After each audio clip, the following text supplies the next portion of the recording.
The Kansas City Chiefs, I went back through the box score this morning. Obviously, it's a dominant effort. They had twice the time possession. They have twice the yards. I'm struck by this version of the Kansas City Chiefs almost looks like something that Bill Belichick did a lot in New England through the years, which is you have the players who went out someplace else from your team, got paid elsewhere, didn't work out, everyone decided they were done, and then they come back and they absolutely take over on your team again. Belichick did that for years, not just with players, with coaches too. Coaches, yep. And that was both a function of, system and scheme. It was also finances. Because when somebody else is paying the player or somebody else is paying the coach, guess who's not paying him? Bill. Now here's Andy Reid with Juju Smith-Schuster, I believe, on a minimum deal, with Kareem Hunt on a minimum deal. And those two, plus Travis Kelce last night, they were the centerpiece of the offense, along with Patrick Mahomes, obviously. This was, pull up the numbers here. So last night, Kareem Hunt, 27 carries for 102 yards. Wow. He was sitting on the street, not literally, but figuratively. It's a football term. He's out there. Anyone could have signed him. We're calling it at the crib, Tom. Since ATC. March. At the crib. ATC. 7 months. ATC at the crib for Kareem Hunt. Nobody touches him. He might have had one workout in there, but nobody was bringing him in. Andy Reid signs him 27 carries for 102 yards and a touchdown in his second game back. Also had a catch for 15 yards in that game. Leading receiver not named Travis Kelce. Leading receiver that is not dating Taylor Swift. Juju Smith-Schuster. 7 for 130. Juju was cut by the Patriots, who right now look like the worst team in the NFL. And I get it, all right? When you're in like a rebuild from the start standpoint, Juju's knee wasn't right. You got a bunch of young dudes that you like. Maybe not a number one receiver, but Juju's probably not a number one receiver either. He's a valuable 2-3 type piece. Yep. If you were able to get healthy, you don't want to cut one of your young guys, you cut Juju. Yeah, it makes sense. One team was in on Juju. One team immediately, from what I heard, called to get the medicals and stuff on Juju. It's the Chiefs. They're like, hey, this guy was really good when we won the Super Bowl a couple of years ago. Why don't we just bring him back? And it's the Patriots who are paying him. Juju's making nothing from the Chiefs. 7 for 130. Next leading receiver, Mecole Hardman.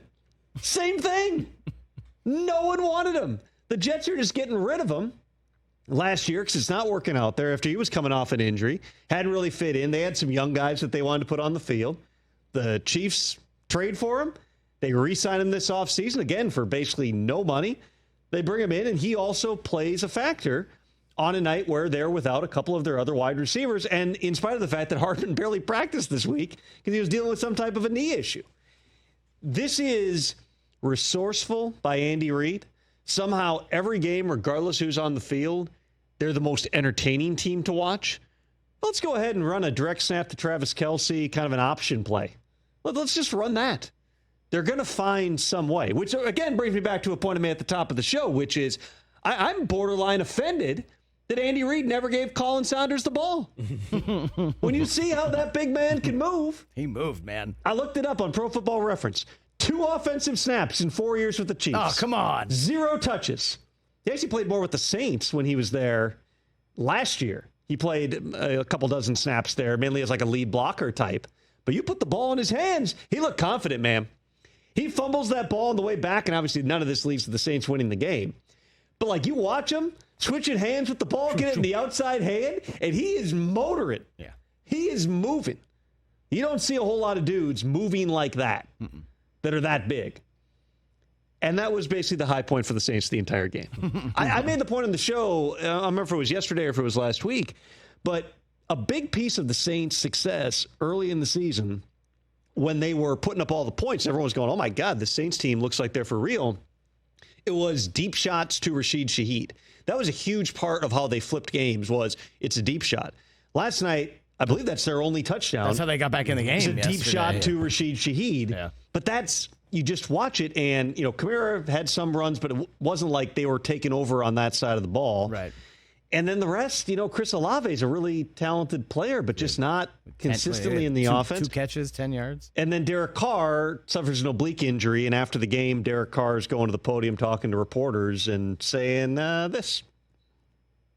For me not to be out there with my guys, no matter the situation, it takes something. I couldn't do what I needed to do in the simplest form. And so I asked if there was anything we could do about it, and there was not enough time to be able to do that. And so I would have done anything to stay out there and keep fighting, but I couldn't. So it sucks. Was it that last hit, or was that something on building? Yeah, it wasn't even the hit, honestly.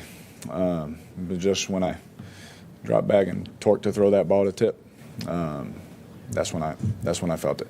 I'm not a doctor nor a Twitter doctor, but the guy saying that he felt like he pulled his oblique while just throwing the ball, to me says, don't count on Derek Carr being out there this week. Right.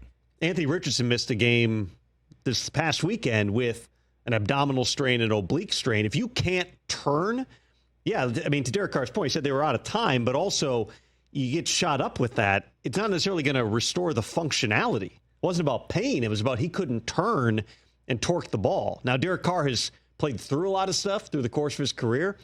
As he said, he'll want to be out there with his guys. I don't know that that's a given. And to the extent that Davante Adams was watching that game last night, if he made it to the, 6-8 minutes mark left in that game and sees Derek Carr come out, you got to take a step back and go, is this going to be an ongoing type of an issue here? Ultimately, Davante Adams, the Raiders hold the leverage of they get to negotiate and figure out what team they can get the best offer from. Davante Adams' leverage is he can refuse to restructure his contract to go someplace he doesn't want to go. If it's a team like the Saints that would need to do something to the contract in all likelihood before a potential trade. But now, if you're Davante Adams and you're trying to decide what do I want to do? Like, where do I actually want to be? Your buddy, who's the quarterback there, suffering an injury on the same night that team falls to 2-3, they got the Bucks this week, right? And if that's going to be either, in all likelihood, Jake Haener, if it's not Derek Carr, or else Spencer Rattler's on that team too. But two guys who have never started an NFL game going out and facing a Bucks team where Todd Bowles lives to face inexperienced quarterbacks with all of his blitz packages. Now Davante Adams, who might not be healthy this week, he's going to get traded to a team, and then all of a sudden they're 2-4, and they got to go like 10-1 the rest of the way to get into the playoffs. Like, that's no dice. Maybe 8-3, but point is they'd have to make a run. That's a fairly big, type of a risk. So we'll keep an eye on Davante Adams, and certainly keep an eye on what the Jets are willing to do, because that trade is alive. Do they actually pull off the trade on the same day that Robert Saleh gets fired? That would be a daily double that we don't see a whole lot. They do have the extra day because they don't play till Monday night. So they're not having like a real practice in all likelihood until Thursday. They're going to set the energy today. But if they want to get Davante Adams back, to the extent that, again, we don't know. He's got an actual hamstring injury. Yeah, he's a legit banged up. He wouldn't have played this week if he was traded, correct. Before week 5. Sounded, and I know the Rappaport said this on Sunday, that he's, getting healthy and getting close to returning. From what I've heard over the last couple of days, it's not a given that Davante Adams is ready to play this week, maybe not even the following week. So again, if this is what you're counting on to kind of give you a springboard here and get some positive juice going, that may not arrive instantaneously. And with a player at Davante Adams' age, I'd also think that's one more reason that if he's still feeling anything in the hamstring, you'd be really cautious about putting him out there at anything less than 100.0%.